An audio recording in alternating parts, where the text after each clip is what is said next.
Hello friends, स्वागत है आपका ICS सेट डाटा में। तो जैसे आप लोगों को पता है कि बिहार शिक्षक भर्ती 3.0 की एग्ज़ाम मार्च में है।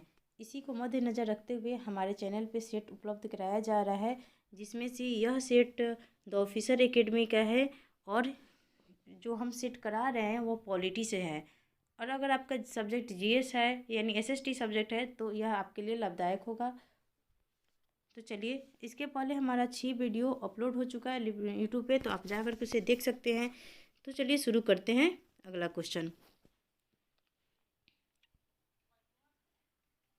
पहला क्वेश्चन है कि संविधान में मंत्रिमंडल कैबिनेट शब्द का एक ही बार प्रयोग हुआ है और वह है, तो इसका सही आंसर क्या होगा?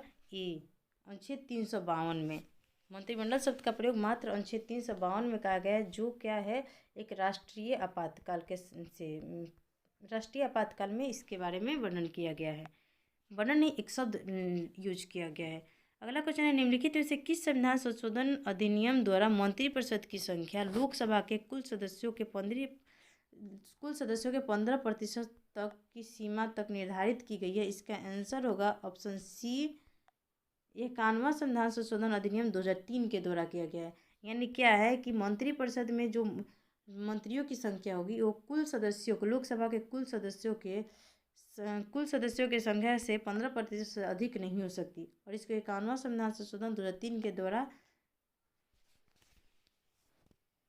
फिक्स कर दिया गया है। नेक्स्ट क्वेश्चन, निम्नलिखित में से किस संवैधानिक संशोधन के तहत पंचायती राज संस्थाओं में महिलाओं को आरक्षण किया गया था? इसका सही आंसर होगा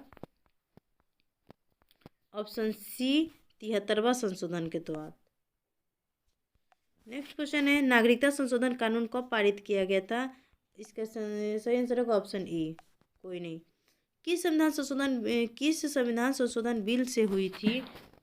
तो ऑप्शन डी होगा 64वां संविधान संशोधन बिल।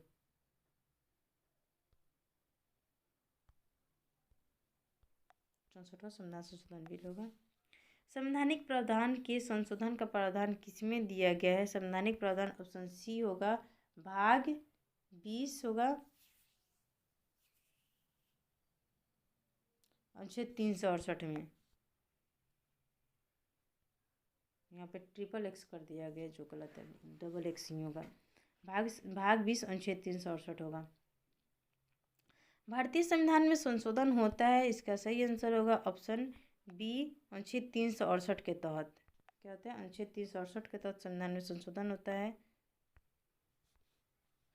124वां संवैधानिक संशोधन संबंधित है, इसका आंसर होगा ऑप्शन बी, आरक्षण से संबंधित है। 124वां संशोधन किससे संबंधित है? तो आरक्षण से संबंधित है।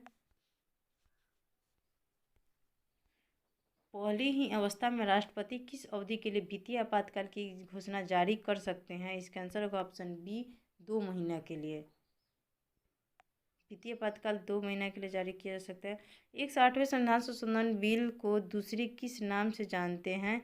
इसका आंसर होगा बी, महिला यानी सीट महिला बिल या सीट आरक्षण बिल।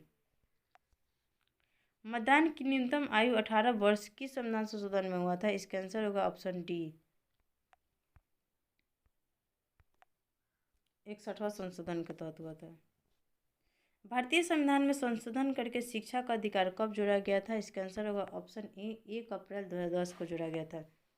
शिक्षा का अधिकार को 1 अप्रैल 2010 को जोड़ा गया था। किस अनुच्छेद के अनुसार भारत के राष्ट्रपति द्वारा राष्ट्रीय आपातकाल की घोषणा की जा सकती है? इसका आंसर होगा ऑप्शन ए, अनुच्छेद 352 के द्वारा।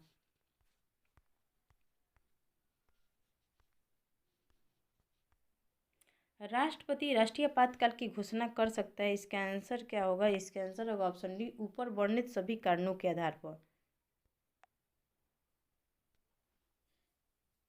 यानी ऊपर वर्णित सभी कारणों के आधार के मतलब क्या होता है कि हथियारबंद विद्रोह के आधार पर किया जा सकता है, बाह्य आक्रमण के आधार पर किया जा सकता है, युद्ध के आधार पर किया जा सकता है। यानी ये तीनों सही है, इसलिए ये दिया गया कि ऊपर वर्णित सभी कारणों के आधार पर राष्ट्रीय आपातकाल की घोषणा राष्ट्रपति कर सकते हैं। निम्नलिखित में से किस संविधान संशोधन अधिनियम को लघु संविधान संशोधन कहा जाता है? लघु संविधान 42वां संविधान संशोधन अधिनियम को कहा जाता है। भारत के संविधान में मौलिक कर्तव्य किस संविधान संशोधन के द्वारा जोड़ा गया था? तो इसका आंसर होगा ऑप्शन बी, 42वें संशोधन के तहत 1976 में हुआ था। भारतीय संविधान के लिए प्रथम संशोधन विधेयक लाया गया था, ऑप्शन बी, 1951 में लाया गया था। प्रथम भूमि सुधार से संबंधित था। प्रथमतः आपात स्थिति की घोषणा कितने समय काल के लिए सीमित की जा सकती है? इसका आंसर होगा 6 महीना के लिए। प्रथम आपात स्थिति की घोषणा कितने समय के लिए किया जा सकता है? 6 महीना के लिए किया जा सकता है। किस समिति की रिपोर्ट में भारत में 3 टियर पंचायती राज प्रणाली की अनुशंसा की गई थी?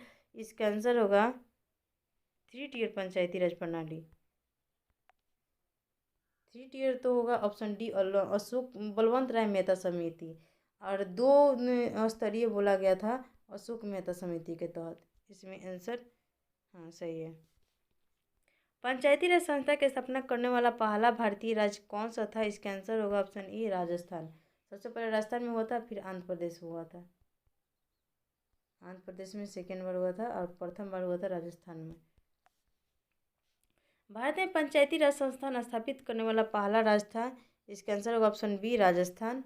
अभी इसके ऊपर ये क्वेश्चन था। नेक्स्ट है, भारतीय संविधान के अनुसार पंचायत सदस्य होने के लिए आवश्यक आयु कितनी है? इसका आंसर होगा ऑप्शन बी, 21 साल होगा पंचायत सदस्य बनने के लिए इसका आयु। अगर पंचायत स्थगित है तो चुनाव होगा, क्या होगा? स्थगित समय से 6 माह के अंदर पंचायत चुनाव हो जाना चाहिए।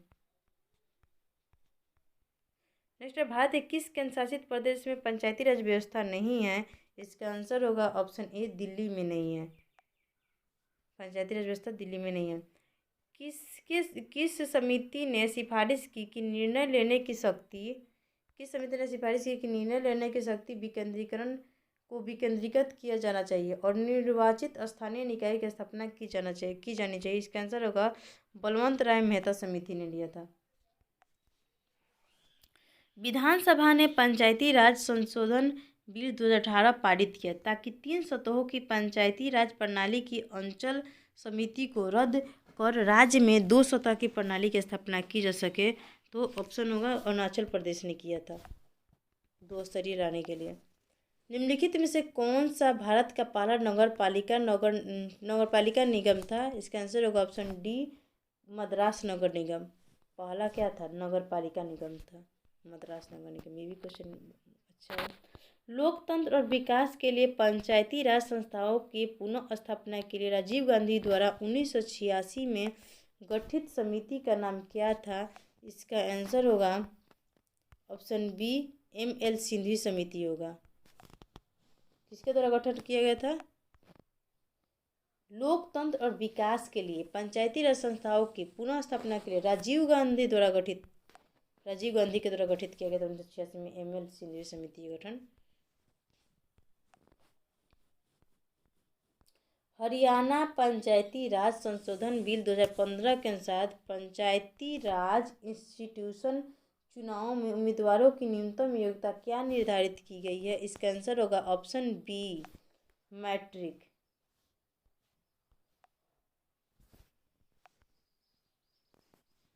दिसंबर 2015 में निम्नलिखित में से किस विकल्प को हरियाणा में पंचायत चुनाव में लड़ने हेतु महत्वपूर्ण मानदंड के रूप में घोषित किया गया था? इसका आंसर होगा ऑप्शन ए, घर में एक प्रयोजन मूलक शौचालय।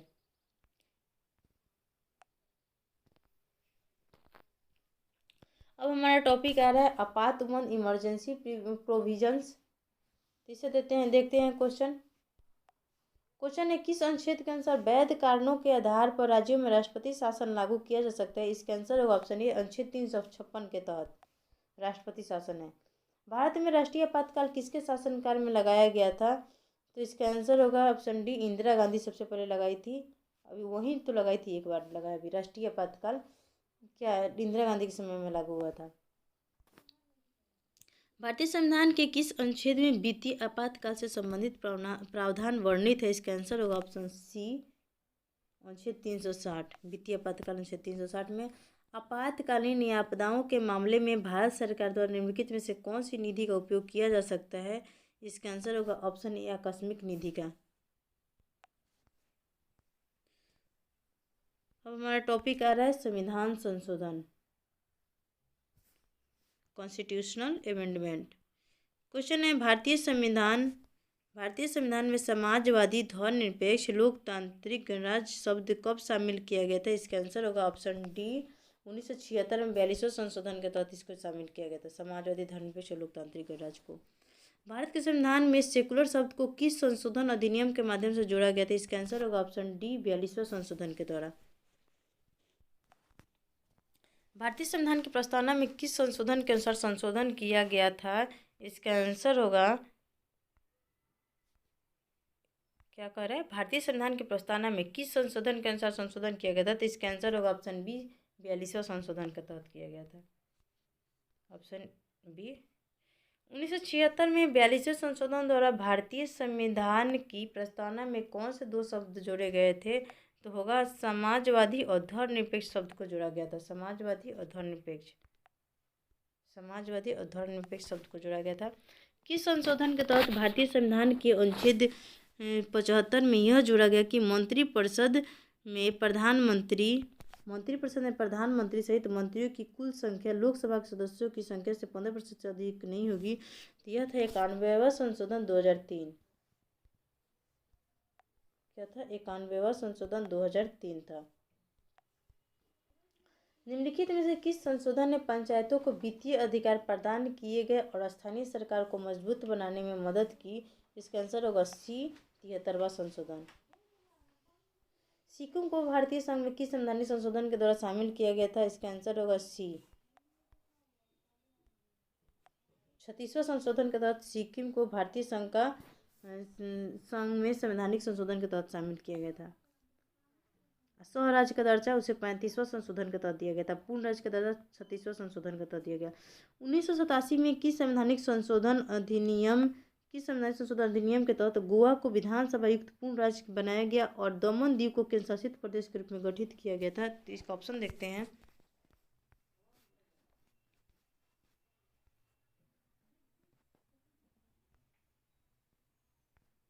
कहाँ गया क्वेश्चन? 642 का यहाँ पे है क्या? हाँ, यहाँ पे है। इसका आंसर होगा ऑप्शन ए, 56वां संशोधन के तहत गोवा को भारत का पूर्ण राज्य का दर्जा दिया गया था और दमन एवं दीव को केंद्र शासित प्रदेश का।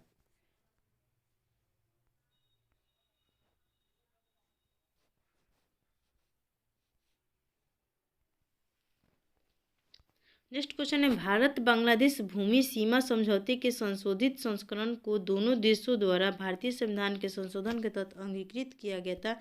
इसका आंसर होगा ऑप्शन बी, 100वां संवैधानिक संशोधन अधिनियम के तहत। ये क्या था 100वां संवैधानिक संशोधन अधिनियम 2015?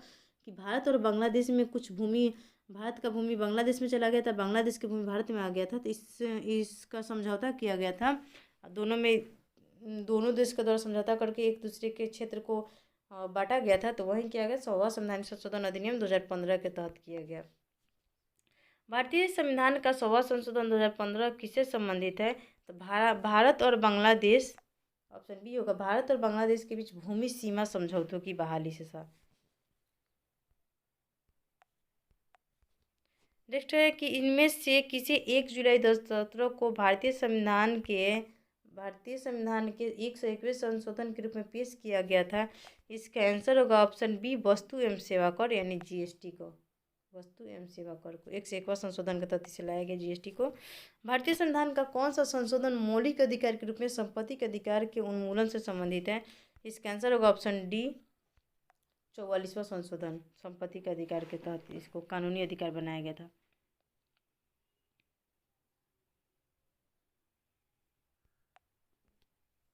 भारतीय संविधान के किस संशोधन द्वारा संपत्ति के अधिकार को मौलिक अधिकारों की सूची से हटा दिया गया था? तो 44वां संशोधन होगा। इसका आंसर कहाँ दिया है? ऊपर 44वां संशोधन होगा, ऑप्शन डी। किस संशोधन द्वारा संपत्ति के अधिकार को मौलिक अधिकार की श्रेणी से हटाकर अनुच्छेद 300 क के तहत एक सामान्य विधिक अधिकार में परिवर्तित कर दिया गया? 44वां संशोधन होगा इसका, ऑप्शन बी।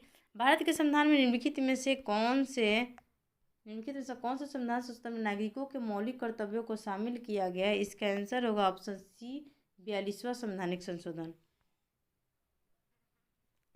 मौलिक कर्तव्य को 42वें संशोधन के तहत शामिल किया गया था 1976 में। श्रीमती इंदिरा गांधी द्वारा लगाए गए आपातकाल के दौरान अभिनीत किस संशोधन को महत्वपूर्ण और बड़ी संख्या वाले परिवर्तनों की वजह से मिनी संविधान कहा जाता है? तो इसका आंसर होगा ऑप्शन ए, 42वां संविधान संशोधन को। अनुच्छेद 51A जिसमें मौलिक कर्तव्यों का वर्णन है को किस संविधान संशोधन के तहत संविधान में शामिल किया गया है? 51 में मौलिक कर्तव्य को समझते 42वां संशोधन होगा, ऑप्शन बी इसका आंसर होगा। किस संवैधानिक संशोधन को मिनी संविधान के नाम से जाना जाता है जिसके तहत स्वर्ण समिति की सिफारिश को लागू किया गया था? इसका आंसर ऑप्शन ए होगा 42वां संशोधन को। भारत के संविधान में इनमें से किन अंगों या प्रावधानों को संशोधित नहीं किया सकता? इसका आंसर होगा ऑप्शन ए न्यायिक समीक्षा। न्यायिक समीक्षा को संशोधित नहीं कर सकते। नैतिक नीति दे सकता हो तो मौलिक अधिकार संविधान प्रस्ताव सब में किया सकता है।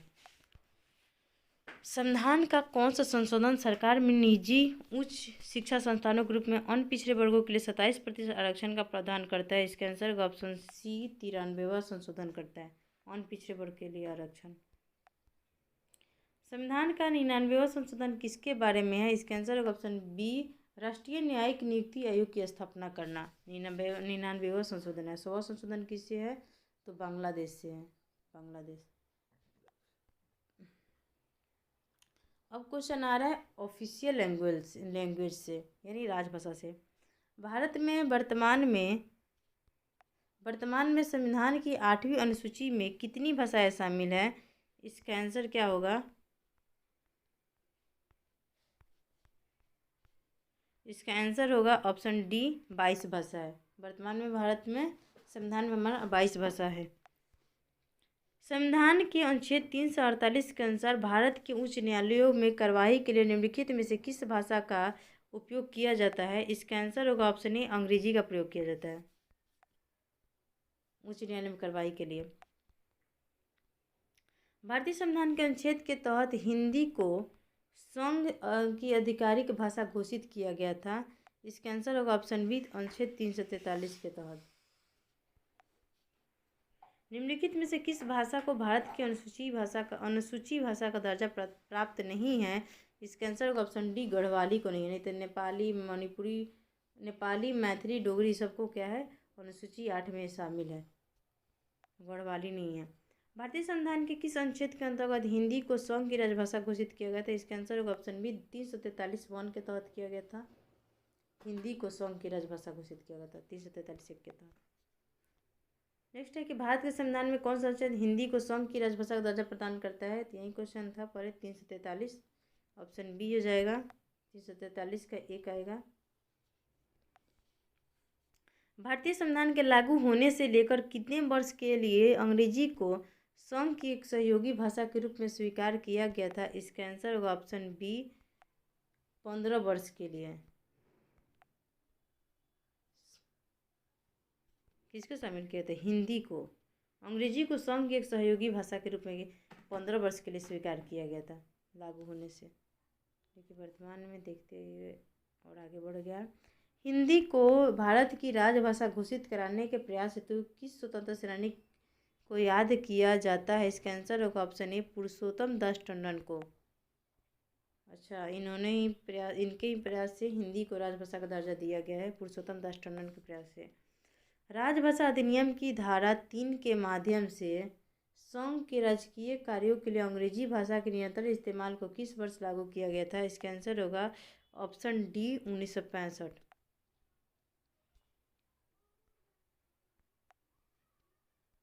भारतीय संविधान की कौन सी अनुसूची अनुसूचित भाषाओं के बारे में है?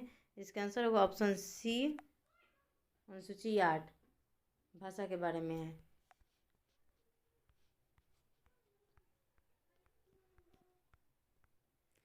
2017 के अंत तक उपलब्ध जानकारी के अनुसार भारत के संविधान द्वारा कितनी भाषाओं को मान्यता प्राप्त है? तो इसका आंसर होगा ऑप्शन डी 22 भाषाओं को मान्यता प्राप्त है। नेक्स्ट है कि निम्नलिखित में से क्या 8वीं अनुसूची में उल्लेखित सरकारी भाषाओं में से एक नहीं है? तो गढ़वाली होगा, इसका आंसर होगा डी। बोडो, डोगरी, नेपाली ये सब है 8वीं अनुसूची में। केरल की राजभाषा क्या है? तो केरल की राजभाषा मलयालम है, वहाँ पे मलयालम भाषा बोली जाती है, तो इसकी राजभाषा मलयालम ही है। सबका अपना अपना क्षेत्रीय लैंग्वेज है। भारतीय संविधान के अनुसार कितनी भाषाओं को कार्यालयी भाषा का दर्जा दिया गया है? तो 22 भाषाओं को दिया गया है कार्यालयी भाषा का दर्जा। गोवा की कार्यालयी भाषा क्या होगा? तो इसका आंसर होगा कोंकणी। गोवा की कार्यालयी भाषा कोंकणी होगा। नागालैंड की राजकीय भाषा क्या है? नागालैंड की राजकीय भाषा अंग्रेजी ही है। नागालैंड की राजकीय भाषा इंग्लिश है। अब हमारा क्वेश्चन आता है भारत के महान्यायवादी नियंत्रक के महालेखा परीक्षक से। भारत के महान्यायवादी नियंत्रक के महालेखा परीक्षक से आता है। तो क्वेश्चन है संघ और केंद्र सरकार के खातों के संबंध में संवैधानिक शक्तियों और कर्तव्यों का प्रयोग निम्नलिखित में से किसके द्वारा किया जाता है? इसका आंसर होगा ऑप्शन डी के द्वारा। भारत के नियंत्रक और महालेखा परीक्षक के द्वारा किया जाता है। भारत के महान्यायवादी अटॉर्नी जनरल ऑफ इंडिया के संबंध में निम्नलिखित में से कौन सा कथन सत्य नहीं है? इसका आंसर होगा ऑप्शन सी। यह सही नहीं है। उन्हें संसद में मतदान का अधिकार प्राप्त है, जो कि बिल्कुल गलत है। मंत्रिमंडल का सदस्य नहीं होता है अटॉर्नी जनरल, सही है। उन्हें भारत के सभी अदालतों में सुनवाई का अधिकार होता है, यह भी सही है। उन्हें संसद के सदन में बोलने का अधिकार, यह भी सही है, लेकिन वो मतदान नहीं कर सकते अटॉर्नी जनरल, यानी ये गलत है। बोल सकते हैं, कार्रवाई में भाग ले सकते हैं, लेकिन मतदान नहीं कर सकते। भारतीय संविधान का अनुच्छेद 76 निम्नलिखित में से किससे संबंधित है? इसका आंसर होगा ऑप्शन बी अटॉर्नी जनरल की नियुक्ति से है। अनुच्छेद 76 अटॉर्नी जनरल यानी महान्यायवादी से संबंधित है। महान्यायवादी। भारत के नियंत्रक महालेखा परीक्षक का सामान्य कार्यकाल कितने वर्ष का होता है? इसका आंसर होगा 6 वर्ष का होगा। कहाँ गया इसका आंसर? ऑप्शन डी होगा 6 वर्ष। 6 वर्ष। भारतीय संविधान के अनुसार अटॉर्नी जनरल का कार्यकाल कितने वर्ष का होता है? इसका आंसर होगा ऑप्शन बी अनिश्चित होता है। किस विधि अधिकारी के पास संसद के दोनों सदनों में बोलने का अधिकार है? ऑप्शन डी महान्यायवादी अटॉर्नी जनरल को, लेकिन मत देने का अधिकार नहीं है। भारत के वर्तमान अटॉर्नी जनरल कौन बने हैं? इसका आंसर होगा ऑप्शन सी के वेणुगोपाल, वर्तमान अटॉर्नी जनरल। भारत के नियंत्रक का महालेखा परीक्षक किसके द्वारा नियुक्त किया जाता है? इसका आंसर होगा ऑप्शन सी राष्ट्रपति के द्वारा। अब हमारा क्वेश्चन किससे आएगा? पॉलिटिकल पार्टी से आएगा, यानी राजनीतिक दल से आएगा। तो क्वेश्चन है निम्नलिखित में से कौन कम्युनिस्ट पार्टी ऑफ इंडिया का मार्क्सवादी नेता है? इसका आंसर क्या होगा? कम्युनिस्ट पार्टी ऑफ इंडिया का, इसका आंसर होगा option B Sitaram Yechury. Communist party से संबंधित है, यानी मार्क्सवादी पार्टी से।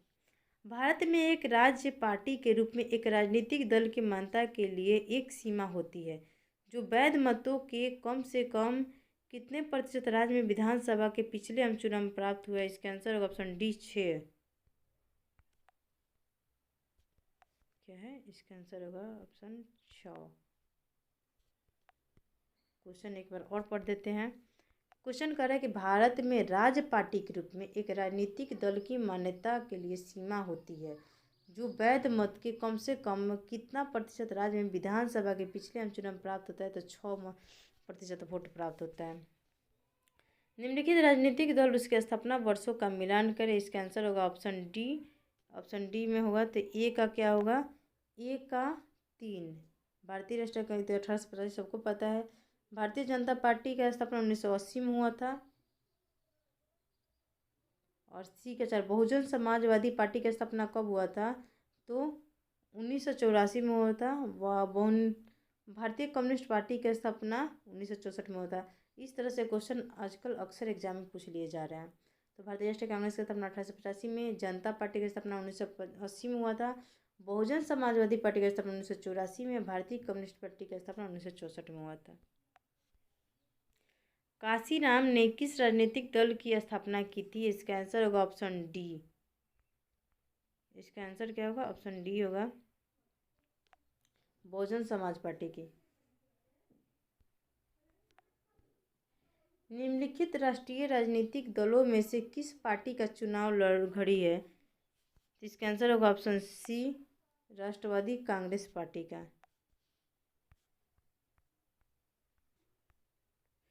भारतीय राज्य के निम्नलिखित में से कौन से राजनीतिक दल का नेतृत्व विजय सरदेसाई करते हैं? इसका आंसर होगा option A, Goa forward party.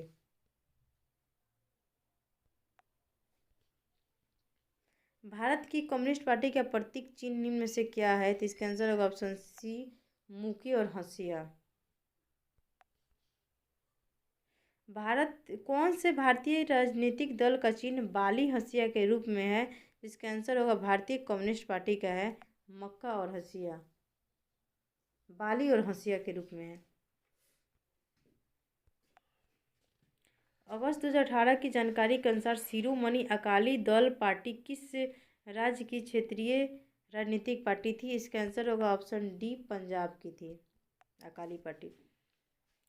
किस राजनीतिक दल को राष्ट्रीय पार्टी के रूप में मान्यता प्राप्त करने तो कम से कम 3 अलग अलग राज्यों में लोकसभा सीटों का कितना प्रतिशत जितना अनिवार्य है? इसका आंसर होगा ऑप्शन बी, कितना प्रतिशत? 2%।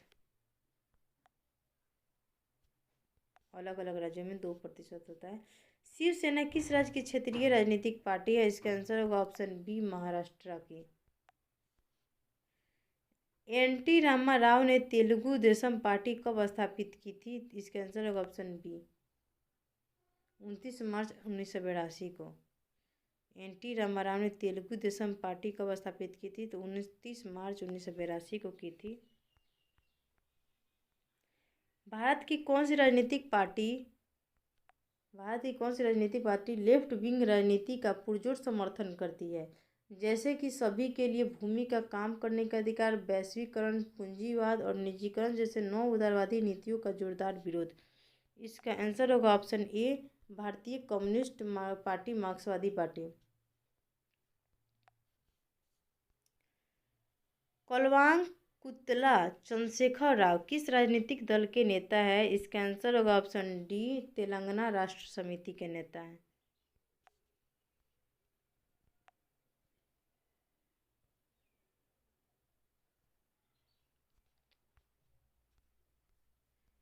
नेक्स्ट क्वेश्चन है, तेलुगु देशम पार्टी किस राज्य की राजनीतिक पार्टी है? इसका आंसर होगा ऑप्शन सी, आंध्र प्रदेश की है तेलुगु देशम पार्टी। निम्नलिखित में से ऐसे पार्टी से संबंधित क्वेश्चन हमेशा पूछ दिया जा रहा है। निम्नलिखित में से कौन से भारतीय राज्य स्तरीय राजनीतिक दल का नेतृत्व एन चंद्रबाबू नायडू करते हैं? जिसका आंसर होगा option A, Telugu Desam party का राज्य स्तरीय राजनीतिक दल है। राजनीतिक स्पेक्ट्रम के किस दल से क्रांतिकारी सोशलिस्ट पार्टी संबंधित है? इसका आंसर होगा ऑप्शन सी, वामपंथी पार्टी। राजनीतिक नेता नवीन पटनायक निम्नलिखित में से किस राजनीतिक राज्य से संबंधित है? इसका आंसर होगा ऑप्शन बी, ओडिशा से संबंधित है नवीन पटनायक। राष्ट्रीय आपातकाल के बाद सत्ता में आने वाली राजनीतिक पार्टी थी, आपातकाल के बाद सत्ता में कौन आया था? तो होगा ऑप्शन सी, जनता पार्टी आई थी। निम्नलिखित में से कौन से भारतीय राजनीतिक दल का नेतृत्व उमर अब्दुल्ला करते हैं? कौन सा राजनीतिक दल का नेतृत्व उमर अब्दुल्ला करता है?